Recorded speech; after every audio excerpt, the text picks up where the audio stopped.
Hello, my name is Micah and I am a group fitness instructor. I'm making this video to pass on some techniques that I used last year to teach classes, especially the high cardio classes, while you're wearing a mask if you're living in a place where there are mask mandates or policy in place. So that is why I'm making this video. This video is not meant to be a medical discussion about the efficacy of wearing a mask during a pandemic. It's not medical advice. I'm not a medical expert.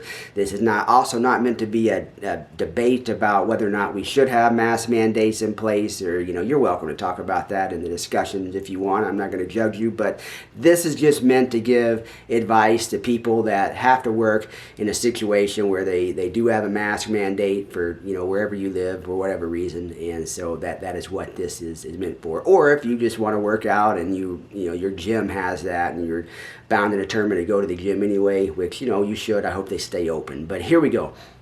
The big problem with wearing a mask, especially during cardio, not so much as weights, is that you sweat and the mask becomes quite saturated like a sponge. It just soaks up that sweat and it obstructs your airway. It becomes very, very difficult to breathe. I was skeptical of this at first. I remember in early 2020 that people were saying, you wouldn't be able to breathe in a mask. I used to be in the United States Army, and sometimes we would go to like MOP level 5 and you'd have to put on a mask and they would have you out there doing exercise. And yes, it was difficult to breathe, more difficult to breathe than without a mask, but the level of suck just kind of stayed the same. It didn't get worse, whereas the mask deteriorates over time. The more and more moisture that thing wicks off of your face, it becomes saturated and it becomes quite hard to breathe, so much so that it begins to suck to your airway, and you can actually see that happening, and it becomes quite impossible to breathe. I would say around the 40-minute mark.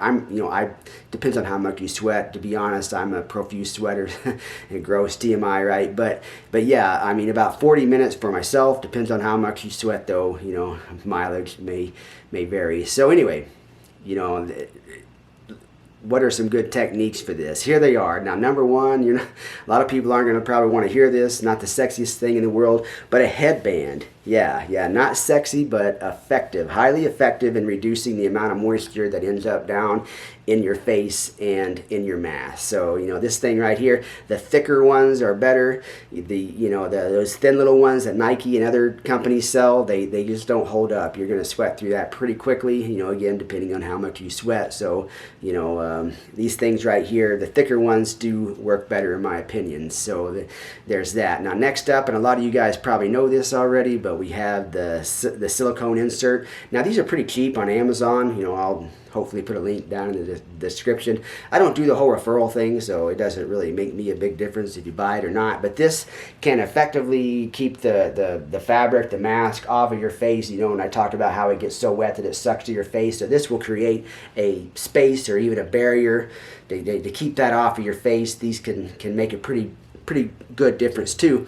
So now let's get into different mask type. There's a pretty wide variety that people have out there. So here it is. What are the best masks? I've not tried them all, so I can't tell you what the absolute best is. But this one right here, is pretty effective. This is the N95, made for like a construction or industrial setting.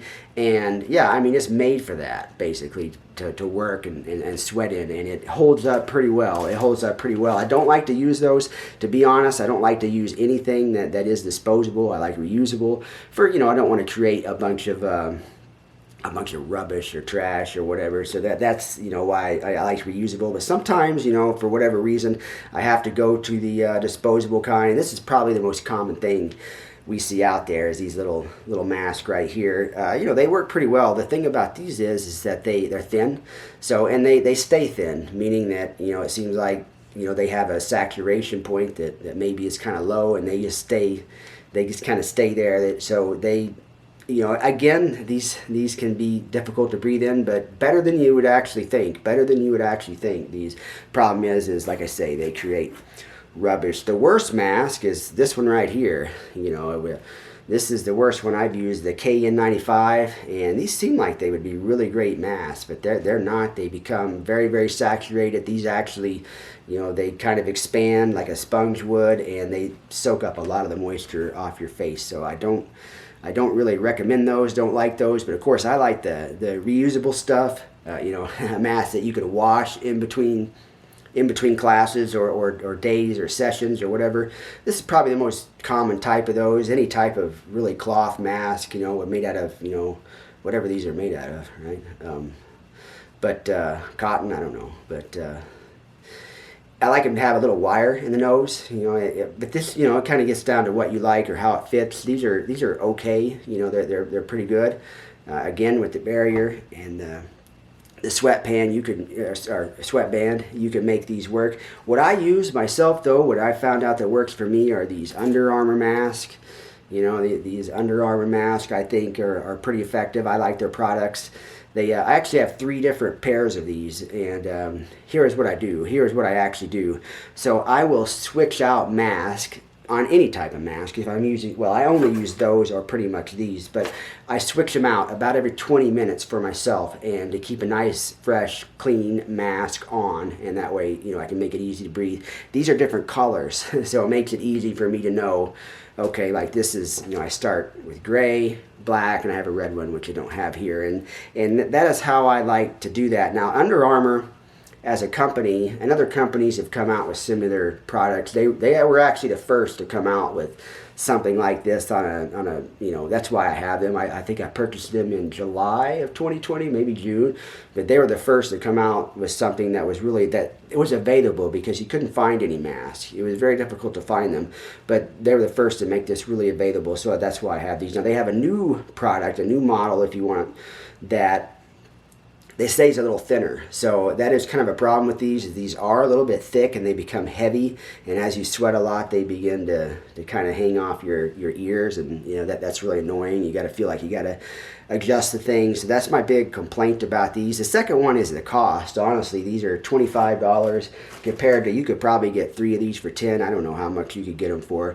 Now, does the cost justify the, you know, or, you know, does the function justify the cost? No, this isn't like 3 times better or even twice as good. It's maybe like 1.2 times as, you know, it's really just a small improvement, not a huge improvement. So I say if money's an issue, you know, don't invest a bunch of money in those when you could, you know, buy a bunch of these instead. You're more or less going to be just as good, to